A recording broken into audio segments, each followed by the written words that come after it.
that, I'd like to invite the next panel up here, which I'll be moderating, which is the high voltage direct current conversation. So if we could have one more time, we're going to ask Governor Bill Ritter to join us along with Gary Dirks and Sandy MacDonald, who is actually, how should we say, Sandy is the godfather of the supergrid, but he also has a long storied career in the institution of the National Oceanographic and Atmospheric Administration, which is a very large building down here on Broadway.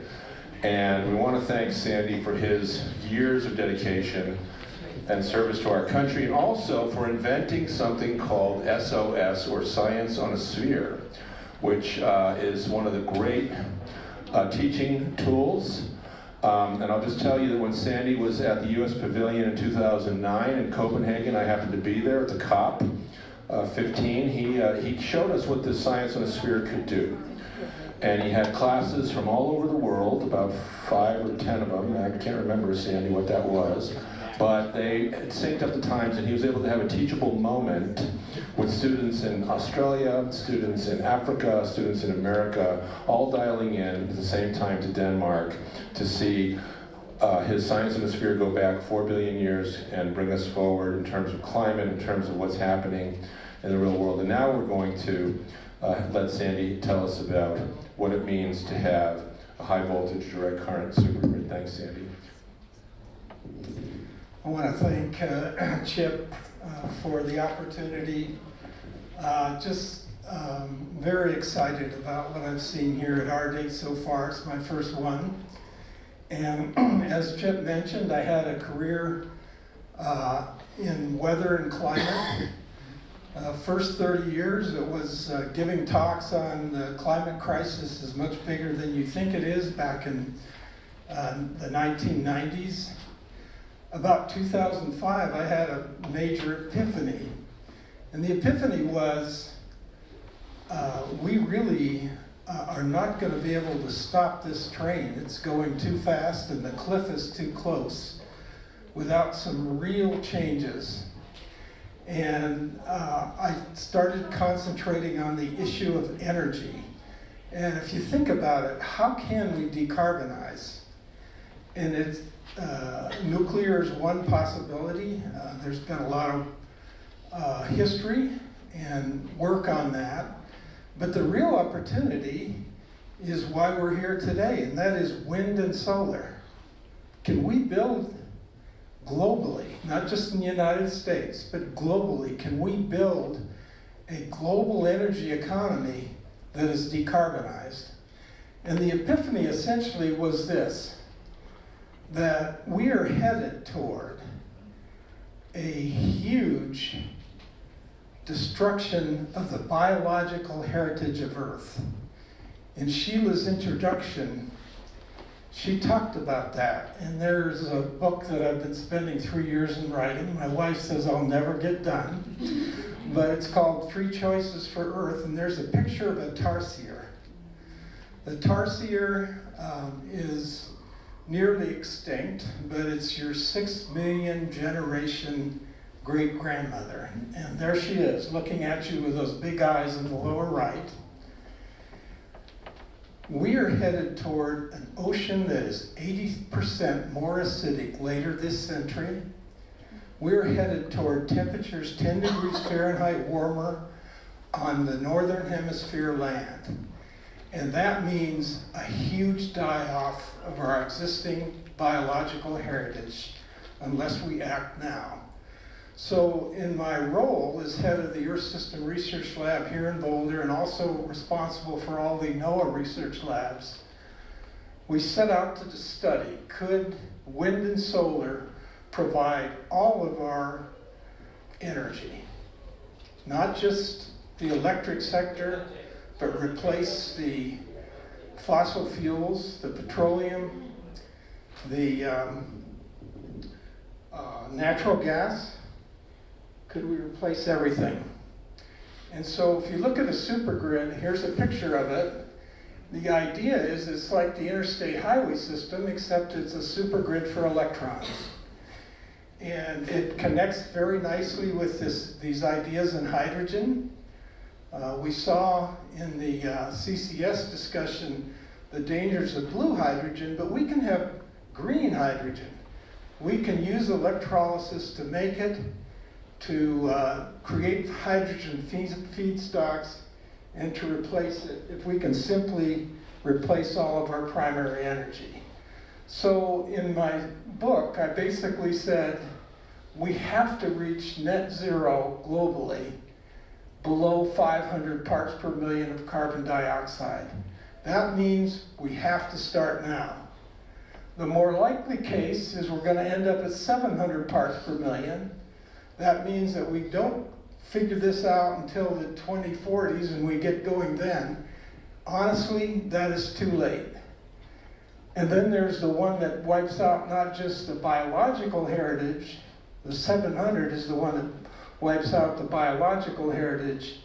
Global net zero by 900 ppm, we basically end up with a serious chance of a human extinction in a few hundred years. So the stakes couldn't be larger when they say existential. So surface temperature increases according to the IPCC. By the time we get to 700, the Arctic will be 13 degrees warmer. And then we have what's called the permafrost forest bomb. This summer in Canada, the fires generated 2 billion tons of carbon dioxide. The permafrost over the winter is generating about 1.5 billion tons. That's starting to grow. We're only 6 degrees warmer in the Arctic, but we're going to 13 degrees if we go to 700.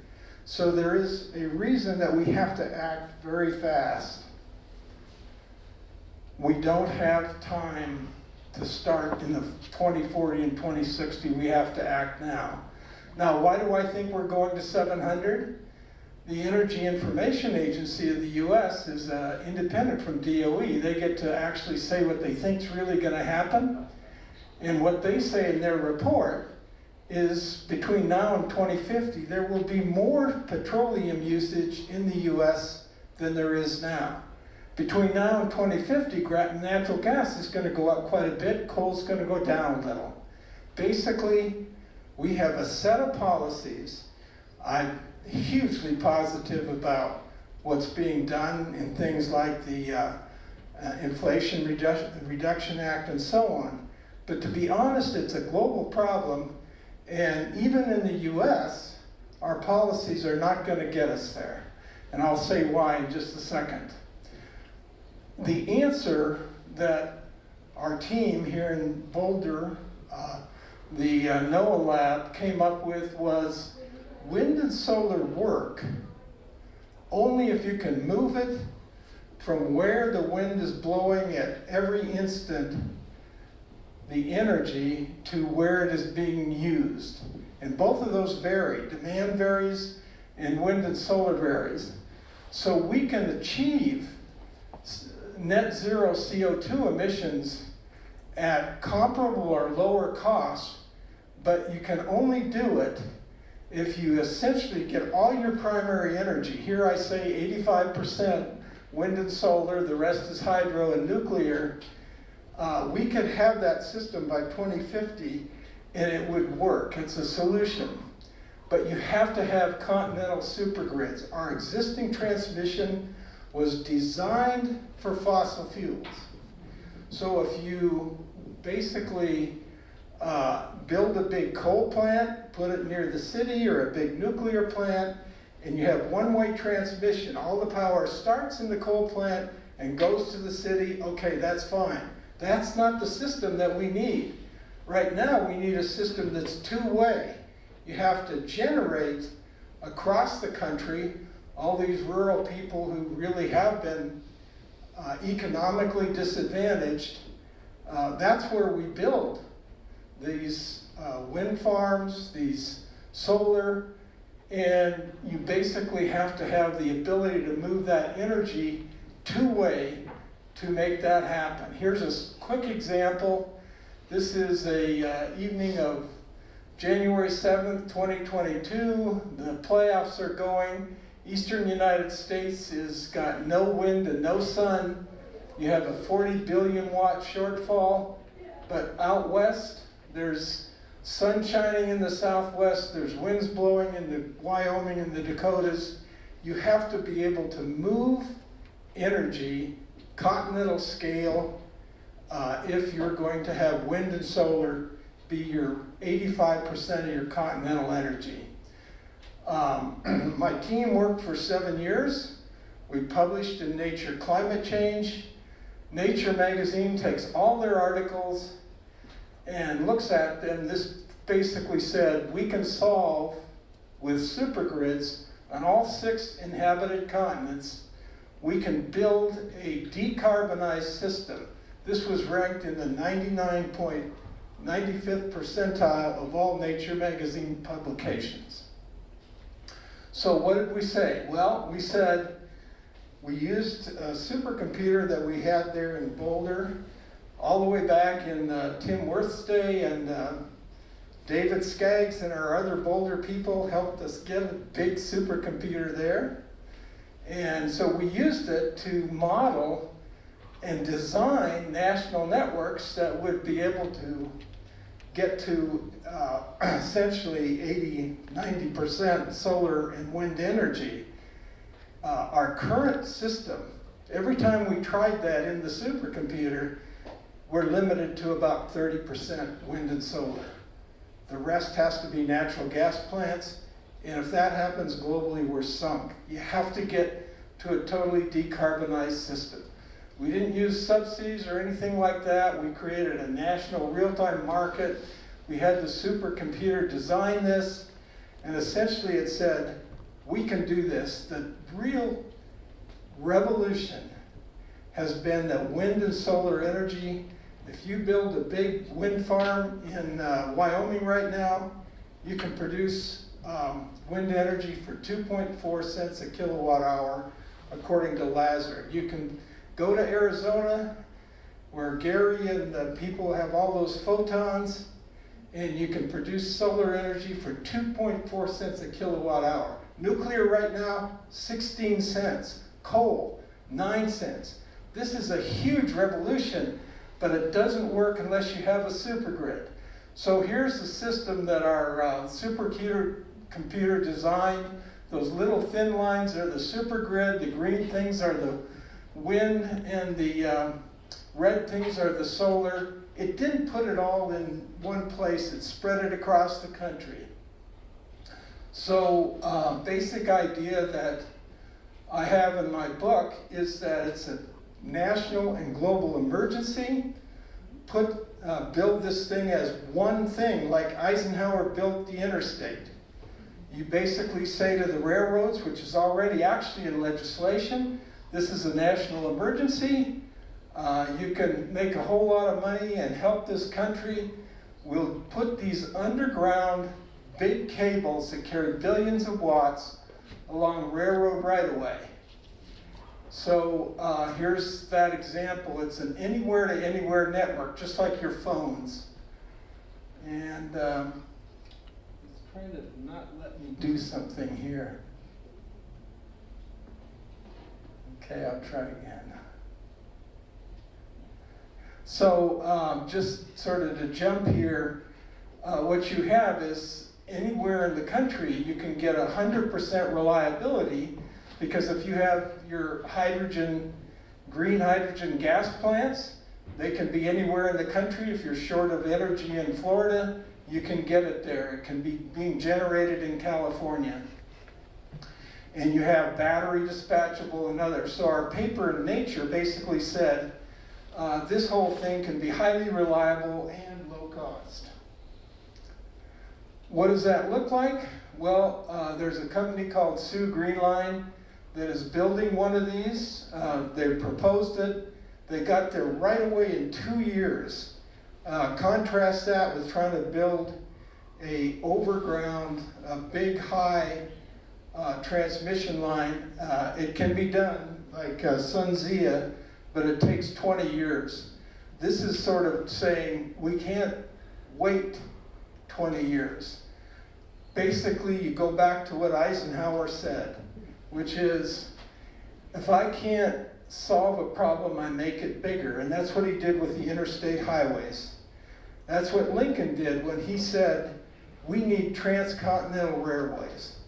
We are now at a stage where if we're going to solve our problems, not just in the United States, but globally, we have to think big enough that we can take advantage of nature's own energy, wind and solar energy, and basically use that. So with that, I think I'll have somebody figure out how to turn off the... Great. Thanks, Sandy. If you want to sit down, we'll just start this panel discussion. So I'd like to move it right to the end there with Gary Dirks. We've been on this Zoom with Sandy and some of the other folks like Mike McCracken and Bob Corral, they've spent their careers really digging in and thinking about what to do about our nation's energy. And so can you guys kind of bring us up to speed with your thinking down there at ASU regarding the supergrid conversation? And what's the likelihood of this actually happening given, what we're asking for here is a true public-private partnership, I think. Go ahead. Sure. So let me begin by reinforcing a couple of things that Sandy had to say. I sit on the advisory group to the two largest utilities in the state, and they've been going through a process of putting together their integrated systems plans between now and 2035. And overwhelmingly new capacity, and we need a lot of new capacity. One of them is openly talking about tripling the amount of generation capacity that they currently have in order to meet both the demand growth and the impact of hotter weather. They need to add a lot of energy. Overwhelmingly, that's solar in Arizona, not too surprisingly. But that creates a very interesting conundrum for us, which is at 10 o'clock, running to about 2 o'clock, and I mentioned this in the earlier panel, in the spring and fall in particular, we have so much solar energy we don't know what to do with it. Then, beginning at about 3 or 4 o'clock in the afternoon, we get this massive big ramp where demand kicks in and it really strains the system to be able to follow that ramp. Now, what are these guys going to do? Well, they're going to put in a lot of solar, and they're also going to do natural gas. And in fact, one of them, controversially, just said, and is in the process of doing, putting in 800 megawatts of fast ramp natural gas. And their intent in doing that is to not run it more than about 200 hours a year. Now, whether that turns out to be 200 or 400 is frankly irrelevant. It's why in the world would you put in that much power and run it for such a short period of time? And that's because they can't move enough power in to Arizona in the summertime when they really need it, and consequently we can't get the power out. So what are we thinking about, to Chip's question, at ASU? Well, we've got to find a way to deal with this disparity in when we have this abundance of solar and what we actually need to match our demand curve. Now, some of that's going to be shifting demand. It's going to be really, really expensive for people to charge their electric vehicles at night because we need to charge them at 10 o'clock in the morning. But there's only about so much you can do with that. And then you have to move power. That's what I believe, at least. You've got to move the power. That can be high voltage AC, but as I've participated more in some of the discussions that Sandy and Chip is referring to, I'm increasingly of the view that Sandy's absolutely right. We need a backbone of HVDC that can move really efficiently a lot of power. And that's kind of where we are. Thanks, Gary. Now, Bill Ritter, when you were the governor, I remember trailing you around with my camera when I was making some films back in those days about energy and such. And I remember going to one meeting, I believe it was with the governor of Wyoming at that time. I might be mistaken, but the point is that we were talking about a regional transmission organization. Yeah, RTO. could you speak to where we were then in 2006-07, where we are now, and how you see the likelihood of such a super grid actually happening in today's political environment? Yeah, so 2006 to now, there's been some evolution of regionalization, but not to the point of an RTO. And so out of California, there's ISO, and it's its own grid, and then there is a RTO to the east of us called the Southwest Power Pool, and the west is still without a grid with a variety of different balancing authorities. So there have been major utilities that have joined. First of all, they joined an energy imbalance market that comes out of the Cal ISO, and now they're joining an everyday ahead market, it's called. So that makes them a better regional player than they were 10 years ago, but the discussions on the RTO are still very much not happening in a way that there's promise for moving an RTO forward. The problem has a lot to do with politics. There's a lot of states in the West that have a political leadership that doesn't quite trust California.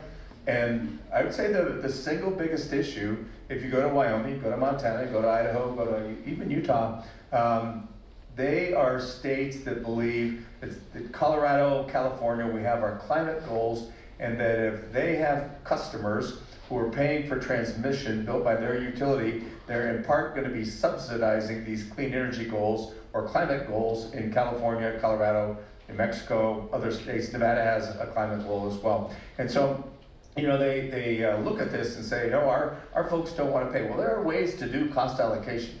There are absolutely ways to do this for an RTO. This is not talking about Sandy's super grid, but there are answers to those things. It's just that it's back to the question that we had before about democracy. This stuff is really intertwined.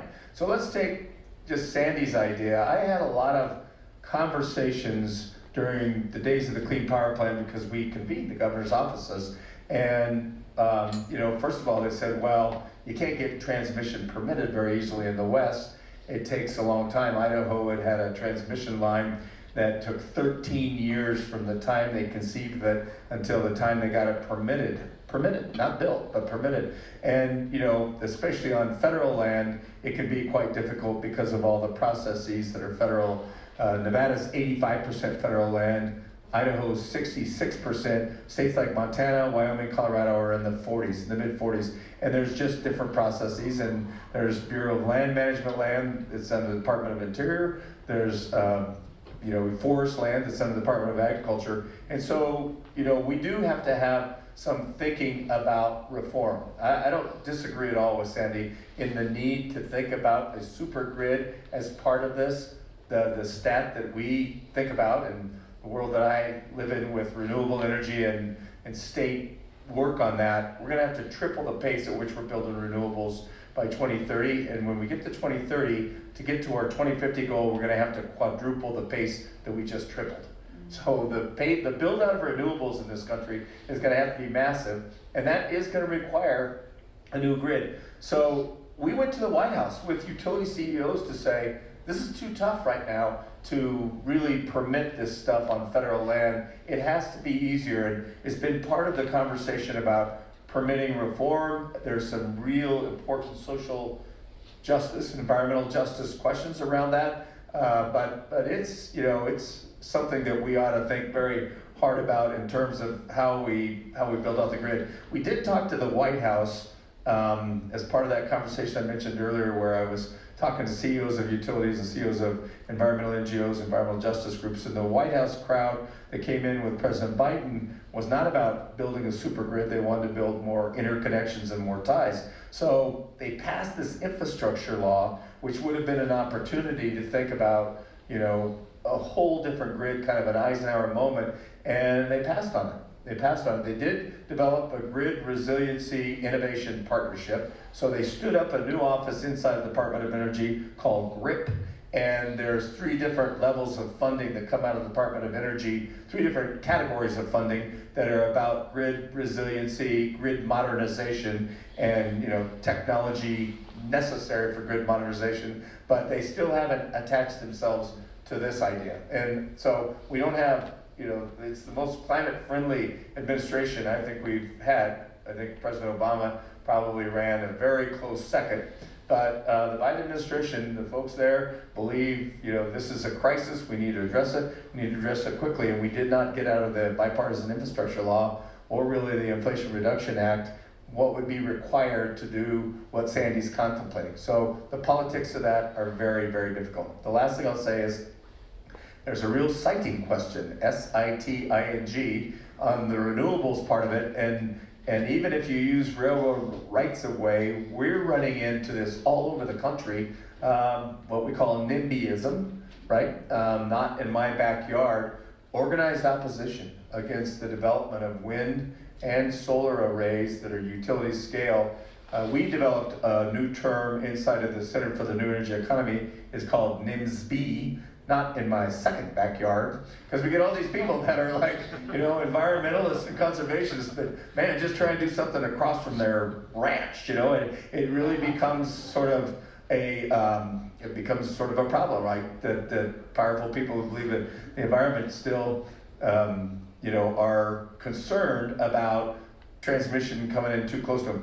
Burying it, putting it under railway rights of ways actually solves a lot of these problems, but the political discussion has not gotten to a place where anybody is thinking as big as the scientists are. Right. Okay, now Sandy, I know you want to make a quick comment, and then I have something to say too. Yeah, just a quick comment. The interesting part of our NOAA study, which took place between 2009 and 2016, was that it kind of predicted that if you don't have a complete redo of the electric system, not just the supergrid, but also things like the Colorado Power Path, which is a great thing. It allows us to bring in this energy. That if you don't have this redo of the whole electric system, we'll never get beyond 30% because it's going to be cheaper and more reliable to build natural gas and try to keep coal going and so on. So it's not that it's optional. I think we have to have a new electric system if we're going to have a completely new energy economy. So can I ask Sandy a question? Just saying that, then why didn't a very climate-friendly administration doing the biggest public investment in sort of climate, why didn't they gravitate to something different where the grid is concerned? And I ask that without, I'm not trying to set you up. I don't know. Yeah. I don't know the answer. I guess one thing I really admire is people like Bill Ritter and Joe Biden and everybody that fights these battles. I had a job in Washington for quite a few years and would go down to the Hill and go to the administration. I think they have to be realistic about what they can get done. I briefed the White House on this concept this year, and they said, it's great, it has no chance right now. And I'm saying, well, it has no chance, but it has to happen fast if we're going to save the biological heritage of this planet.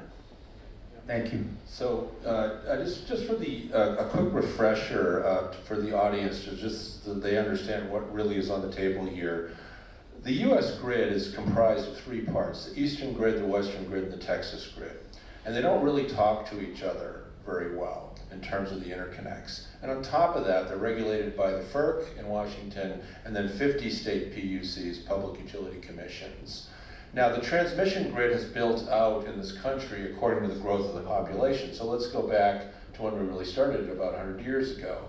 And it's sort of a happenstance. And then within that structure, you have the independent system operator, the ISO, you've got the federal grid systems, WAPA, BPA, the Tennessee Valley Authority, and you've got, any number of others, including the municipal utilities. that are managing the transmission of this energy. And in aggregate, this constitutes approximately 40% of the carbon throughput to the atmosphere that's contributed annually by the United States of America. So this is a very, very, very complicated issue here on how the power is produced. You know, you mine coal, you dig it out of the ground, you put it on a train, you send it to a 1,000 megawatt coal burner up in Craig, Colorado. They burn a ton of carbon, they make a lot of electricity, they ship it over hundreds of miles of transmission lines, sometimes with up to 30% line loss on a hot day. Okay, so we couldn't have invented a better system of carbonizing the atmosphere probably, and now we have to figure out how to make that transition. So, you know, back to the politics of it. I know that, Gary, you suffered through 31 days of consecutive 110-degree temperatures this summer. 31 consecutive days. How do you do that? And now cooling, you know, is becoming more of an energy-intensive operation than even lighting our homes or heating them. How did we do it? Stay inside. Keep the air conditioners running. Actually, if I could, I'd like to change the question just a little bit, because I want to come back to something that was said in the democracy panel, and Governor Ritter has raised it again. And this is about, where do you put the renewable energy? Our university, very much like CSU, engages a lot in a transdisciplinary way with communities, as well as energy providers and the public more generally. And we're seeing a really big backlash against building new solar plants in rural areas. And in fact, one of our counties will pass within the next couple of weeks what they're calling a moratorium for 1 year on any new utility scale development. And we listen in on these kind of commissioner meetings, and you kind of sit there thinking to yourself, well, where are you getting the information about this? And increasingly what becomes apparent is just the way in which we engage with these populations isn't working. Now, why am I raising that? Well, this is where a lot of the power is going to go, is into rural areas. And it's going to connect to transmission lines to get it to where we need it. In the case of northwestern Arizona, it's going to go to Phoenix, it's going to go to Las Vegas, and it's going to go to Los Angeles. That's where it's going to go. Now, the transmission system we have right now can just about take that amount of power because we're closing down coal plants and opening up transmission lines. But we're going to run out of those really quick. And then we're going to need something else. And to your point, Chip, about the grids not getting on well together, they don't communicate at all unless you do it through HVDC. You cannot send one electron from the western grid to the eastern grid or vice versa, except through HVDC. And the same is true of Texas. Part of the reason Texas is having all the problems they're having, aside from the fact that they won't weatherize their generation capacity, is they won't connect with the rest of the grid. They won't connect with either the east or the west. Two tiny little lines, so they can't share power. And this goes to Sandy's point. We're going to have to be able to share power. It's just a question of how we do it. Good point. So, Sandy, we obviously need to have an HVDC now, a supergrid. Is this only going to be a coast-to-coast, border-to-border application, or can we take a regional approach to build this out? It's one of these things where you can start small. Not me, but some people like some economists and others have looked at the idea that if you're going to build a national grid, it's sort of like toll roads. The Denver toll road was going to be built, Denver Boulder toll road was going to be built in the 2040s. and then they built it as a toll road with a private investor, and it was built in 3 years. So the basic idea is you can start small. You can say, okay, from North Dakota to Chicago is a lucrative transmission market. You can, based on a national design, allow companies to bid on a franchise to do that. Just the state of Colorado still owns the toll road, but a company has built it and is running it. So we can start small. And one more point, I think we got into a little bit of the jargon and complexity of the electric system, which is why I'm glad I spent a third of my career trying to understand energy. These independent service and other kind of transmission organizations were part of the deregulation that occurred in the 90s, and they're a good thing. They actually allow a market, a structured market over a small area, California, or not small, but not over the whole country. So they evolved to allow a market for electricity. This is, the idea here is to take one more step up, because you have to have that step up if we're going to be able to use wind and solar. And one final point, I was sort of got a lot of flack from NOAA when I said, you know, we want to work on energy. They said, you're out of your swim lane, you know, what are you doing working on energy? I said, well, wind and sun are weather, and the scale size of weather is 2,000 miles. If it's not windy here, it's probably not going to be windy 100 or 200 or 500 miles away. That's why you need to be able to move it across the whole continent. So I think this is a natural step up from the smaller grids that we have with the independent system operators to a national independent system operator that we can build piecewise with private industry taking a part. So the Southwest Power Pool is in 15 states.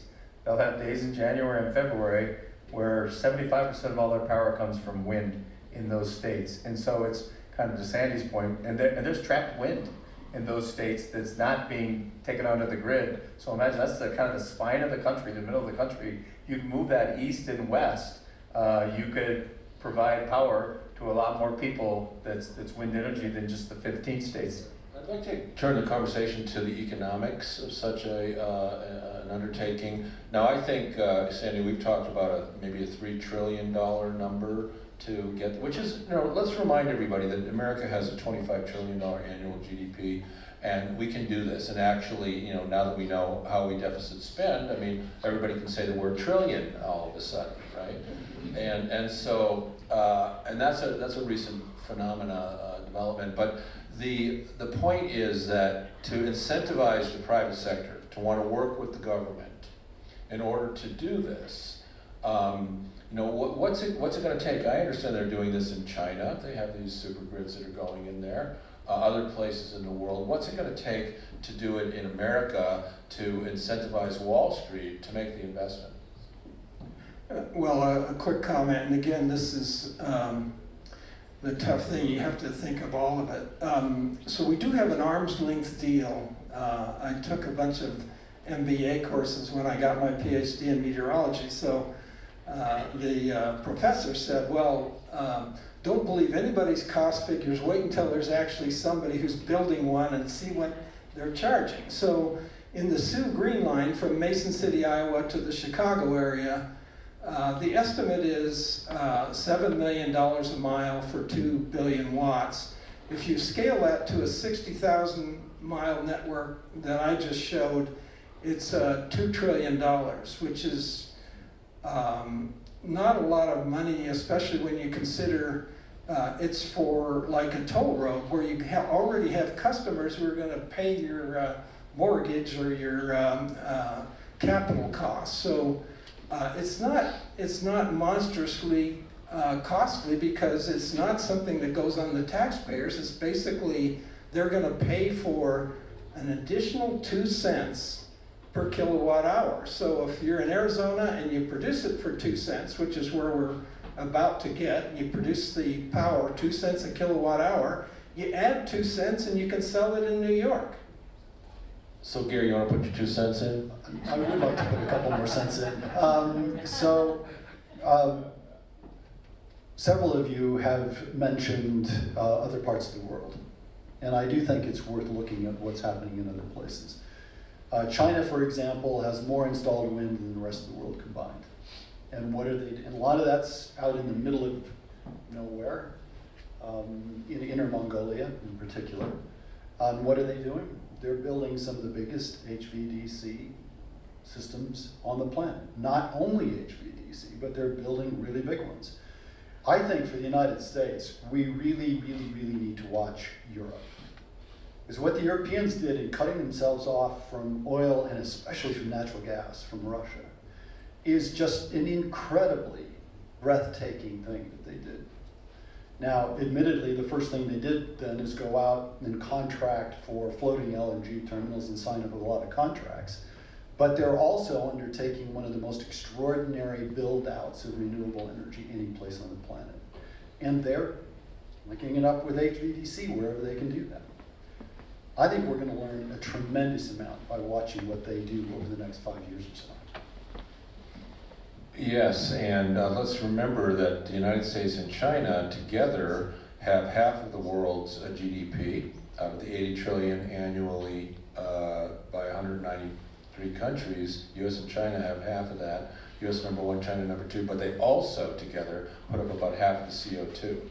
So at AREDAY, at AREI, we call that G2, and we really do have to look at those two issues. So just to wrap this up as we come to a close, can we have some final thoughts about the likelihood of a super grid actually happening in the United States? Maybe we should get a Speaker of the House first. But Bill, Ritter, what do you think about how this can actually manifest in reality? So think of the Inflation Reduction Act and the idea that it can incentivize the build out of renewables. I think we'll see the impact on economies. You asked about Wall Street, which I think is a really good question, but we also need to say, what about at the local level? What about counties? How are counties faring, when you build new renewables there?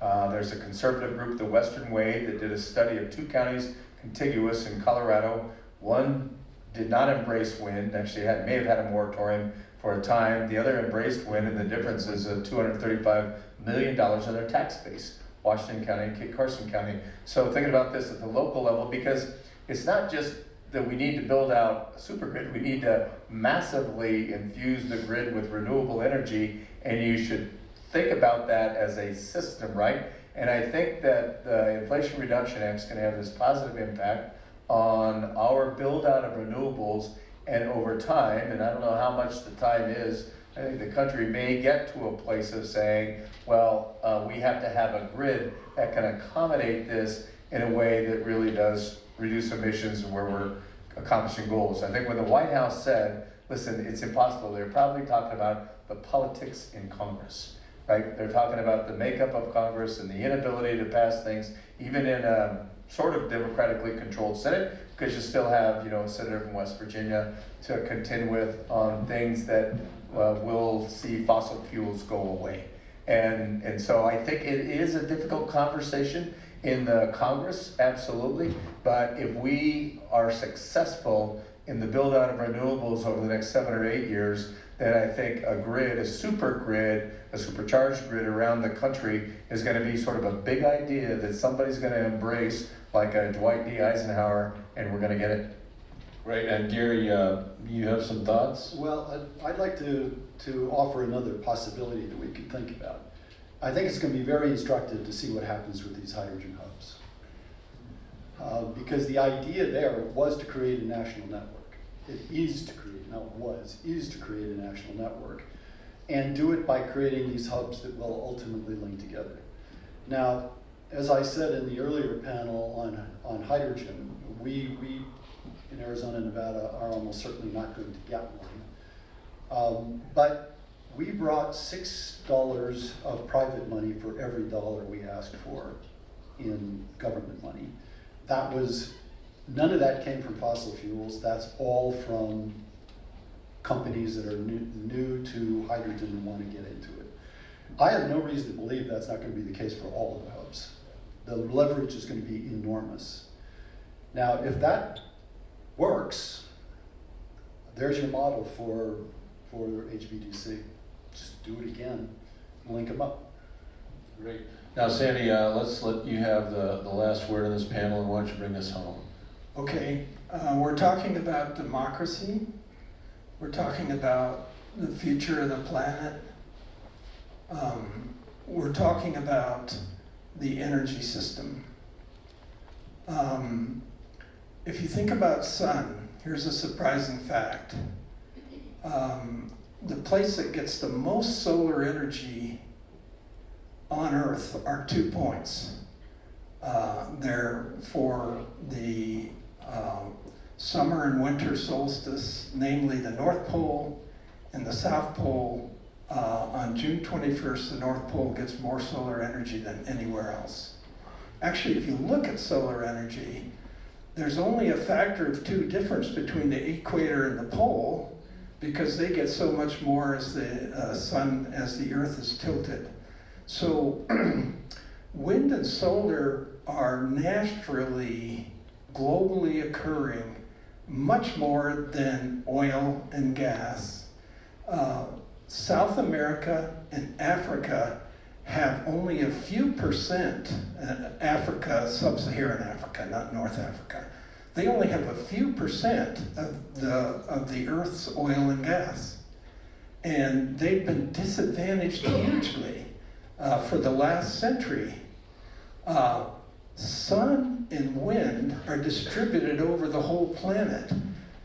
You can put up a solar panel on your house whether you're here or whether you're in Africa or anywhere else. And so the basic idea of wind and solar energy becoming by far the cheapest energy resource is a naturally democratic thing. It spreads the wealth of energy. A final comment.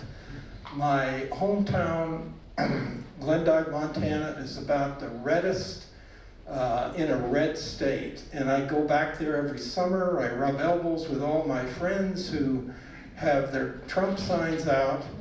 And all at once, this guy wanted to put up a 300 megawatt wind farm near Glendive.